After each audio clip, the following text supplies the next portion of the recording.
এবার যে খবরের দিকে নজর রাখবো, আগামীকাল দিল্লি বিধানসভা নির্বাচনের ফল ঘোষণা। আর এই ফল ঘোষণায় বিভিন্ন বুথ ফেরত সমীক্ষা বলছে যে জয়ের পূর্বাভাস রয়েছে বিজেপির।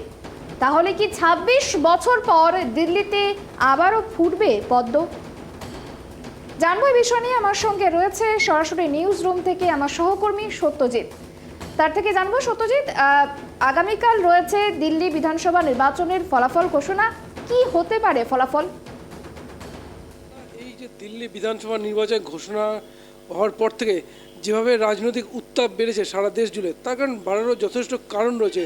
কারণ ভারতবর্ষের রাজধানী দিল্লি এবং সেই দিল্লির বিধানসভা নির্বাচন, সুতরাং স্বাভাবিকভাবেই তা নিয়ে কিন্তু দেশের মানুষের বলা যায় একটা উৎকণ্ঠা রয়েছে।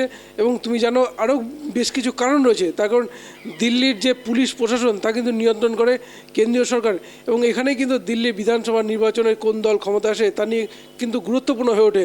তখন এ নিয়ে কিন্তু বিবাদ, তুমি জানো গত 10 বছর থেকে দিল্লিতে ক্ষমতায় রয়েছে আম আদমি পার্টি, কিন্তু কেন্দ্রে রয়েছে বিজেপি সরকার। ফলে একটা কিন্তু বিবাদ রয়েছে পুলিশ প্রশাসন নিয়ে, এবং বারবার কিন্তু এই নিয়ে কিন্তু মামলাও কিন্তু হয়েছে যে পুলিশ প্রশাসনের দায়িত্বভার চায় দিল্লির রাজ্য সরকার। স্বাভাবিকভাবেই এই এবারে বিধানসভা নির্বাচন একটা সেই কারণে আরও বেশি গুরুত্বপূর্ণ হয়ে উঠেছে। এবং তুমি জানো এই দিল্লি বিধানসভা কথা যদি বলি, 26 বছর একটানা 26 বছর কিন্তু ক্ষমতার বাইরে রয়েছে বিজেপি।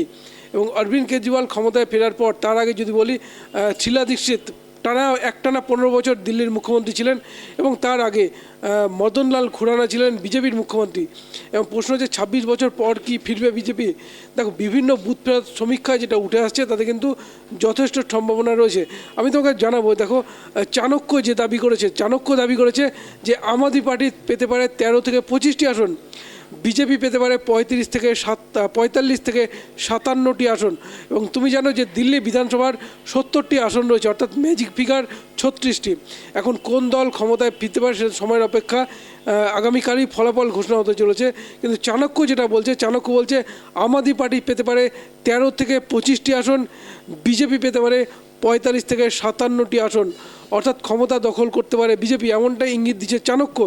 এছাড়া অ্যাক্সিস মাই ইন্ডিয়া যদি বলি, তাদের বুথ ফেরত সমীক্ষা যেটা উঠে আসছে, আম আদমি পার্টি পেতে পারে 15 থেকে 25টি আসন, এবং বিজেপি পেতে পারে 45 থেকে 48টি আসন, এবং কংগ্রেসকে এখানে একটা আসন দেওয়া হয়েছে।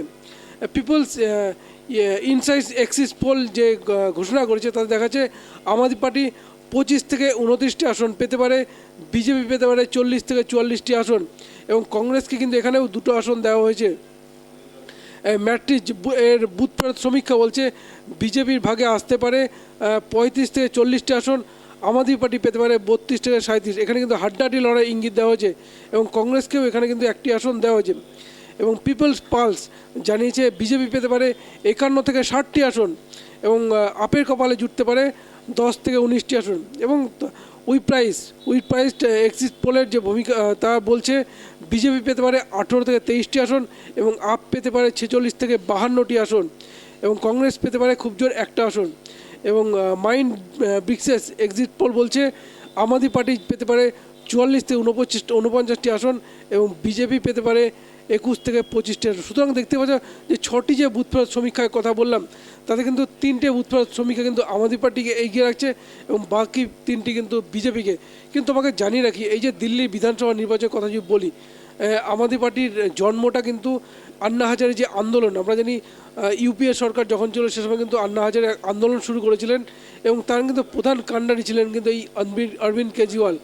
এবং তারপরেই তিনি কিন্তু নতুন দল তৈরি করেন, এবং তিনি যে দিল্লিতে মসনদে বসেন, এটাও কিন্তু একটা ভারতের রাজনীতির ক্ষেত্রে রেকর্ড। কারণ রাজনৈতিক দল তৈরি করার 1 বছরের মধ্যে ক্ষমতা দখল, এবং তারপরেই দেখো একটানা দুবার, অর্থাৎ দুবার কিন্তু ক্ষমতা দখল করেছে আম আদমি পার্টি এবং অরবিন্দ কেজরিওয়াল মুখ্যমন্ত্রী। এছাড়া তোমরা বলে রাখবো যে এই দিল্লির মুখ্যমন্ত্রী বা দিল্লির সরকারের বিরুদ্ধে কিন্তু গত কয়েক বছরে একাধিক অভিযোগ উঠে এসেছে।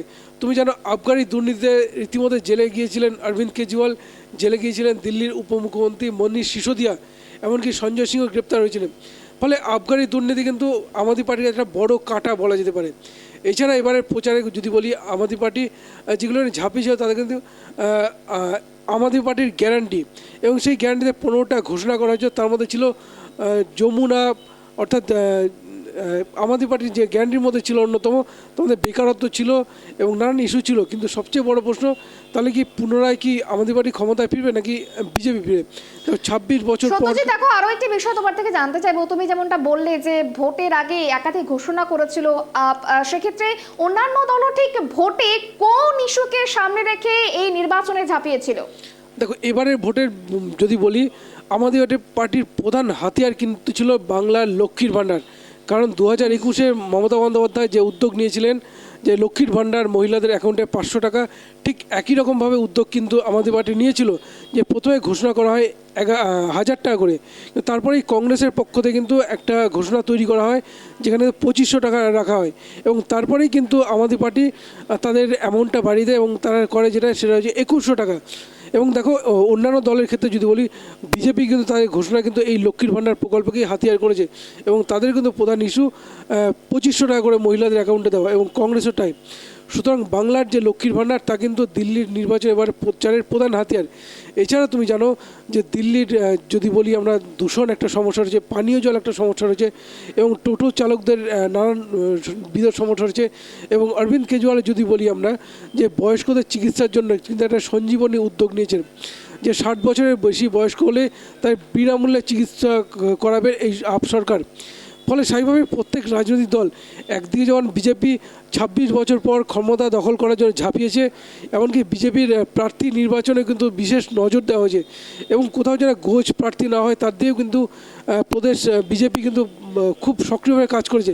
এবং তুমি জানো জেপি নাড্ডার টিম এই বিষয়ে কিন্তু বিশেষ পদক্ষেপ নিয়েছিল, এবং যার ফলে এবার কিন্তু ঘোষ প্রার্থী বিজেপির পক্ষে থেকে তেমন ছিল না। অন্যদিকে আমাদের পার্টির কথা যদি বলি, 10 বছর যেহেতু ক্ষমতায়, সুতরাং অ্যান্টি ইনকম্পিটিভ ছিলই, পাশাপাশি একাধিক দুর্নীতি কিন্তু অভিযোগ। এখন প্রশ্ন হচ্ছে মানুষ ভরসা করবে কার উপরে, সেটা এখন দেখার।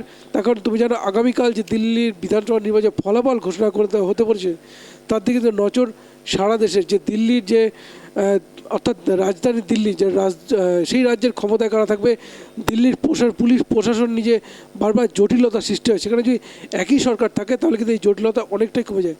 এখন সব কিছু নির্ভর করছে আগামীকাল ফলাফলের উপর কী হয় সেদিকে।